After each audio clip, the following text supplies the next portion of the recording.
কর্মসূত্রে বাইরে থাকলে কি হবে, এসআইআর নিয়ে গুরুত্বপূর্ণ এই রকম 14-15টা প্রশ্নের জবাব দিয়েছেন সিইও। যে প্রশ্নগুলো মানুষের মনে সংশয় এবং আতঙ্ক সৃষ্টি করেছে, এই বিষয়টা নিয়েই আজকে আমাদের বিশেষ একেবারে গুরুত্বপূর্ণ আজকের এই প্রতিবেদন। গণমাধ্যম এবং সমাজ মাধ্যমের লেখা থেকে সংগ্রহের ভিত্তিতে তৈরি করা আজকের প্রতিবেদন উপস্থাপন করছি আমি জাকির হোসেন শেখ। জাতীয় নির্বাচন কমিশন ভোটার তালিকায় এসআইআর অর্থাৎ স্পেশাল ইন্টেনসিভ রিভিশন, বাংলায় যাকে বলে বিশেষ নিবিড় সংশোধন প্রক্রিয়া ঘোষণা করা স্তক সাধারণ মানুষের মনে নানা রকমের প্রশ্ন উঠেছে। আশ্চর্যজনক বিষয় হচ্ছে, এই নিয়ে বিভিন্ন রাজনৈতিক দলের বক্তব্য কিন্তু এক এক রকম, আবার নাগরিকদেরও বিভিন্ন জিজ্ঞাসা রয়েছে। তো গত মঙ্গলবার আমাদের রাজ্যের মুখ্য নির্বাচনী আধিকারিক মনোজ কুমার আগরওয়াল সংবাদ মাধ্যমে সেই সমস্ত কৌতূহলের, সেই সমস্ত প্রশ্নের জবাব দিয়েছেন। তিনি নাগরিকদের আশ্বস্ত করে বলেছেন, আতঙ্কিত হওয়ার কোনো কারণ নেই। নাগরিকদের জ্ঞাতার্থে এসআইআর নিয়ে 14-15টা গুরুত্বপূর্ণ প্রশ্নের জবাবে সিইও ঠিক কি বলেছেন, নিউজ নির্ভীকের দর্শক বন্ধুদের জন্য সেগুলো আজকে পরিষ্কারভাবে তুলে ধরছি, তাতে কিন্তু সকলের উপকার। পশ্চিমবঙ্গের সাধারণ মানুষের মনে প্রথম যে প্রশ্নটা আসে সেটা হচ্ছে, মাত্র 1 মাসের মধ্যে কি এসআইআরের পুরো প্রক্রিয়া শেষ করা সম্ভব হবে? এর উত্তরে রাজ্যের মুখ্য নির্বাচনী আধিকারিক সিইও মনোজ কুমার আগরওয়াল বলেছেন, বিহারে পশ্চিমবঙ্গের চেয়ে ভোটার সংখ্যা বেশি, সেখানে কোনো প্রস্তুতি ছিল না কোনো প্রশিক্ষণ, সিংহভাগ নাগরিক জানতেনই না যে প্রক্রিয়াটা কি। তো সেখানে যদি সময়ের মধ্যে নির্বিঘ্নে পুরো প্রক্রিয়াটা শেষ করা যায়, তাহলে বাংলায় শেষ করা যাবে না কেন? এই রাজ্যে অনেক আগে থেকেই প্রস্তুতি নিয়েছে নির্বাচন কমিশন, সেই সময়টা তারা পেয়েছে। তাছাড়া বাংলার ভোটার সংখ্যাও বিহারের চেয়ে অনেক কম, নির্দিষ্ট সময়ের মধ্যেই এসআইআরের প্রক্রিয়া তাই এখানে শেষ করা সম্ভব হবে, শেষ হবে। পশ্চিমবঙ্গের সাধারণ মানুষের মনে দ্বিতীয় যে প্রশ্নটা আসছে সেটা হচ্ছে, আধার কার্ড কি পরিচয়পত্র হিসাবে গ্রহণ করা হবে? এর উত্তরে রাজ্যের মুখ্য নির্বাচনী আধিকারিক মনোজ কুমার আগরওয়াল বলেছেন, হ্যাঁ, আধার কার্ডের বিষয়ে গত 9ই সেপ্টেম্বর বিস্তারিত ব্যাখ্যা দিয়েছে নির্বাচন কমিশন, সেই অনুযায়ী পদক্ষেপ করা হবে।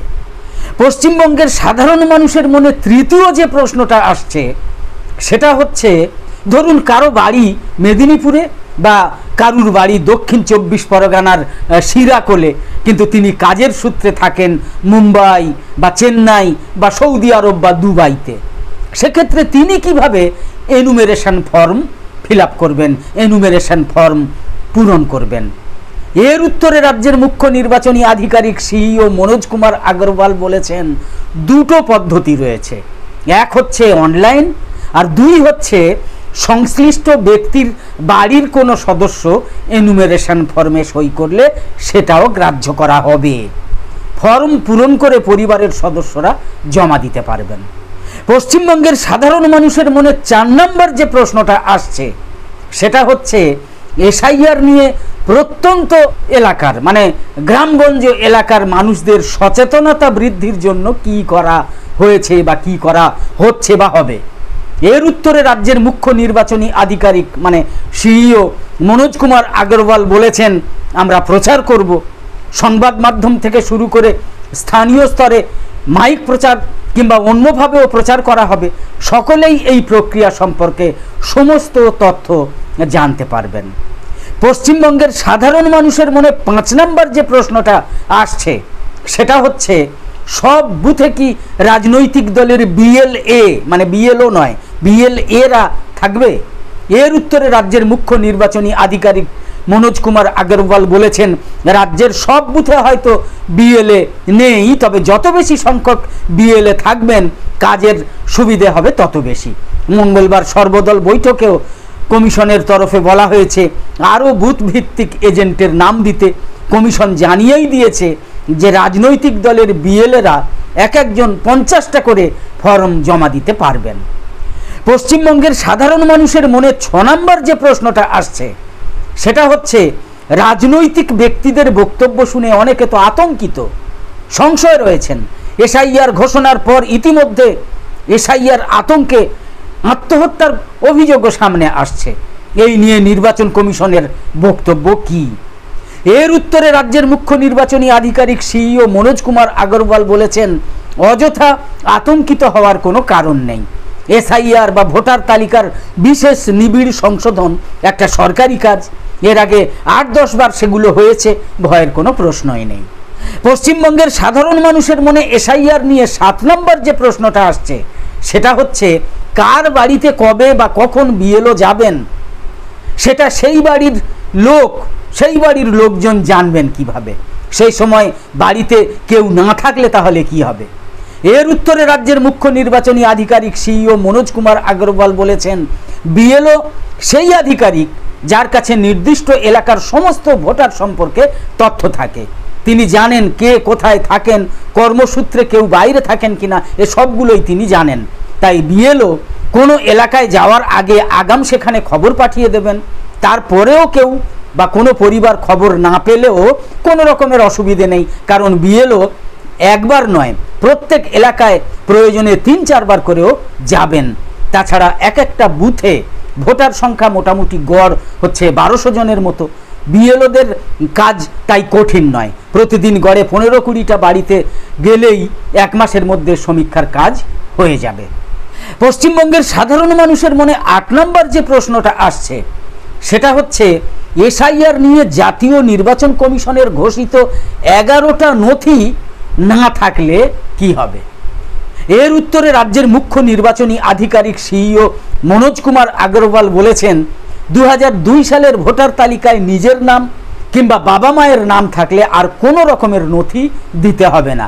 তাছাড়াও 11টা নথি ব্যতীত নাগরিকত্ব প্রমাণ করার জন্য যে কোনো একটা নথি দিলেই তা গ্রাহ্য হবে। সেজন্যই ইআরও ডেকে শুনানি করবেন, ওই ব্যক্তির পুরো বক্তব্য শুনবেন, শোনা হবে তিনি কিভাবে নাগরিক, তার যুক্তি কি। এনুমেরেশন ফর্ম জমা দেওয়ার প্রত্যেকের নামই খসড়া তালিকায় থাকবে, তখন কোনো নথি লাগবে না। আবার কেউ যদি কোনো নথি না দিয়ে এনুমেরেশন ফর্ম নেন, তার নামও খসড়া তালিকাতে থাকবেই, কিন্তু পরে চূড়ান্ত তালিকা তৈরি হওয়ার আগে ওই ব্যক্তিকে ডেকে পাঠানো হবে, হিয়ারিং হবে। হিয়ারিংয়ের সময় 11টা নথির মধ্যে যে কোনো একটা নথি দিয়ে ব্যাখ্যা করতে হবে সেটা তিনি কিভাবে বা কোথা থেকে পেয়েছেন। পশ্চিমবঙ্গের সাধারণ মানুষের মনে 9 নম্বর যে প্রশ্নটা আসছে এসআইআর নিয়ে সেটা হচ্ছে, এখন কি নতুন ভোটার তালিকায় নাম তোলা যাবে?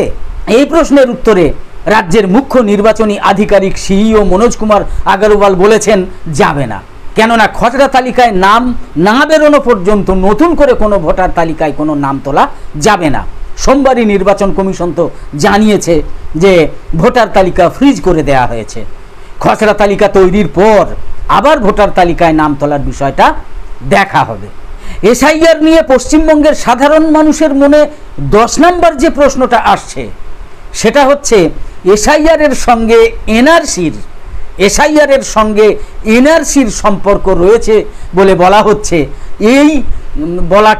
এটা কতটা সত্যি? এর উত্তরে রাজ্যের মুখ্য নির্বাচনী আধিকারিক সিইও যাকে বলে মনোজ কুমার আগরওয়াল স্পষ্ট করে কিন্তু কিছু বলতে পারেননি, বরং বিষয়টাকে এক প্রকার অন্ধকারে রেখে ধোঁয়াশার মধ্যে ফেলে দিয়ে সাধারণ মানুষকে পুরোপুরি হতাশ করে দিয়ে তিনি বলেছেন যে আমাদের এটা রিভিশন প্রক্রিয়া, এই বিষয়ে আমরা কোনো মন্তব্য করব না। অর্থাৎ ব্যাপারটা সম্পূর্ণ অন্ধকারেই থেকে গেল। তার কাছ থেকে এই রকম উত্তর পাওয়ার পর অনেকেই তাই বলতে শুরু করেছেন যে সত্যি সত্যিই আসলে এসআইআর হচ্ছে ঘুরপথে এনআরসি। পশ্চিমবঙ্গের সাধারণ মানুষের মনে 11 নম্বর যে গুরুত্বপূর্ণ প্রশ্নটা আসছে সেটা হচ্ছে, যাদের মা বাবা নেই, মানে যাদেরকে অনাথ বলে, সেই সব অনাথদের জন্য এসআইআরে কি ব্যবস্থা করা হয়েছে, কি ব্যবস্থা রয়েছে? এর উত্তরে রাজ্যের মুখ্য নির্বাচনী আধিকারিক সিইও মনোজ কুমার আগরওয়াল বলেছেন, যাদের বাবা মা নেই তাদের ক্ষেত্রে কমিশনের নির্দিষ্ট কিছু নিয়ম রয়েছে। এনুমেরেশন ফর্ম পূরণ করলেই পরে সেটা দেখা হবে। পশ্চিমবঙ্গের সাধারণ মানুষের মনে এসআইআর নিয়ে 12 নম্বর যে প্রশ্নটা আসছে সেটা হচ্ছে রাজ্যে এত এত আধিকারিকদের বদলি করা হলো, এতে কি এসআইআর প্রক্রিয়ায় কোনো অসুবিধা হবে? এর উত্তরে রাজ্যের মুখ্য নির্বাচনী আধিকারিক সিইও মনোজ কুমার আগরওয়াল বলেছেন, রাজ্য প্রশাসনের অন্দরে আধিকারিকদের বদলি হতেই পারে। আমাদের যারা ডিস্ট্রিক্ট ইলেকশন অফিসার মানে ডিআইও এবং ইআরও, তাদের প্রশিক্ষণ তো দেওয়াই আছে। এখনও যারা প্রশিক্ষণ পাননি তাদেরও প্রশিক্ষিত করা হবে।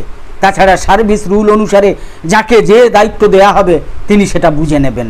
উদাহরণ হিসাবে বলা যায়, একজন আধিকারিক অন্য দপ্তরে বদলি হলে তাকে প্রশিক্ষণ দিয়ে দেওয়া হয়, এক্ষেত্রেও সেই রকম হবে, কোনো রকমের অসুবিধা হবে না। পশ্চিমবঙ্গের সাধারণ মানুষের মধ্যে 13 নম্বর যে প্রশ্নটা আসছে সেটা হচ্ছে বিএলওরা হুমকির মুখে পড়ছেন বলে যে অভিযোগগুলো উঠছে, বিভিন্ন জায়গা থেকে এইরকম অভিযোগ আসছে বলে সংবাদ মাধ্যমে আমরা দেখতে পাচ্ছি যে বিএলওরা হুমকির মুখে পড়ছেন। তো এর পরিপ্রেক্ষিতে তাদের কি কেন্দ্রীয় নিরাপত্তা দেওয়া হবে? এর উত্তরে রাজ্যের মুখ্য নির্বাচনী আধিকারিক মনোজ কুমার আগরওয়াল বলেছেন, সিইও মনোজ কুমার আগরওয়াল বলেছেন, এমন কোনো তথ্য আমরা পাইনি, এখনো পর্যন্ত পাওয়া যায়নি। আর এটা আইন শৃঙ্খলার বিষয়, সেটা হয়ে থাকলে সেগুলো রাজ্য সরকার দেখবে। বিএলওদের আমরা কাজ করাচ্ছি, তাদের নিরাপত্তার দিকে আমাদের নজর থাকবেই। পশ্চিমবঙ্গের সাধারণ মানুষের মনে এসআইআর নিয়ে 14 নম্বর যে প্রশ্নটা দেখা দিয়েছে, মানুষের মনে এসছে, সেটা হচ্ছে যে সিইও ওয়েবসাইট তো বন্ধ, ফলে অনেকে বিএলওদের নামও জানতে পারছেন না, তাহলে কি হবে? এর উত্তরে রাজ্যের মুখ্য নির্বাচনী আধিকারিক সিইও মনোজ কুমার আগরওয়াল বলেছেন, ওয়েবসাইটের কাজ চলছে, আগামী 6-7 দিন এই কাজটা হয়তো চলবে, সুতরাং তারপরে সব কিছু ঠিক হয়ে যাবে। পশ্চিমবঙ্গের সাধারণ মানুষের মনে 15 নম্বর যে গুরুত্বপূর্ণ প্রশ্নটা আসছে সেটা হচ্ছে, প্রশান্ত কিশোরের নাম পশ্চিমবঙ্গ এবং বিহারে 2 জায়গার ভোটার তালিকায় রয়েছে, তো এটা কি করে সম্ভব? এসআইআর তো কেন্দ্রীয়ভাবে হচ্ছে, এটা তো আর কোনো এলাকা ভিত্তিক নয়, আর বিহারে তো এসআইআর সম্পন্ন হয়ে গিয়েছে, বিষয়টা তাহলে কি মারাত্মক হয়ে দেখা দিচ্ছে না? এর উত্তরে রাজ্যের মুখ্য নির্বাচনী আধিকারিক সিইও মনোজ কুমার আগরওয়াল বলেছেন, বিহারে আগেই এসআইআর হয়েছে, সত্যিই বিহারে প্রশান্ত কিশোরের নাম রয়েছে, অর্থাৎ তারা স্বীকার করে নিচ্ছে। কিন্তু পশ্চিমবঙ্গের ক্ষেত্রে এর আগে যখন এসআইআর হয়েছিল তখন সেন্ট্রালাইজ ডেটা ছিল না, মানে অযৌক্তিক কথাবার্তা। এখন নতুন প্রযুক্তি আনা হচ্ছে, মানে বিহারে যখন হলো তখন তার মানে নতুন প্রযুক্তি আনা হয়নি, একটাই অ্যাপ্লিকেশনের সমস্ত তথ্য থাকবে, তাই কোনো ব্যক্তির নাম 2 বা ততোধিক ভোটার তালিকায় থাকলে তার একটা নাম ব্যতীত অন্য নামগুলো বাদ যাবে। উত্তরটা আদৌ কিন্তু মনোমত বা যুক্তিসম্মত হয়নি, বরং সিওর এই আবছা আবছা উত্তর নির্বাচন কমিশনের শাক দিয়ে মাছ ঢাকার মতোই মনে হয়েছে, এবং সেটাই স্বাভাবিক। তো আশা করি এইসব প্রশ্ন এবং তার উত্তরে নির্বাচন কমিশন, বিশেষ করে পশ্চিমবঙ্গের সিইও যা বললেন, আপনারা অনেকটাই এতে থেকে অনেক কিছু জানতে পারলেন। তো এইটা কেমনভাবে আপনারা বুঝলেন সেই সম্পর্কে মন্তব্য করে আমাদের জানাবেন। একদম শেষে বলি, আমাদের এই ভিডিওর বিষয়বস্তু ভালো লেগে থাকলে ইউটিউবে নোটিফিকেশান পেতে সাবস্ক্রাইব করে পাশের বেল আইকন অন করে রাখুন, আর ফেসবুকে ফলো করে আমাদের আরও নতুন নতুন ভিডিও বানাতে এবং লাইভ সম্প্রচারে উৎসাহিত করতে লাইক, কমেন্ট এবং শেয়ার করে সঙ্গে থাকুন। আর মন্দ লেগে থাকলে সেটাও অবশ্যই তথ্য এবং তথ্যর সাথে গঠনমূলক মন্তব্য করে অশালীন শব্দ বাক্য সব বাদ দিয়ে মন্তব্য করুন, আমরা সেইগুলো মাথা পেতে গ্রহণ করে আমরা নিজেরা সংশোধন হওয়ার চেষ্টা করব। তো আপাতত শেষ করছি, কামনা করি সকলে সবসময় খুব ভালো এবং সুস্থ থাকুন, সাবধানে থাকুন। ধন্যবাদ।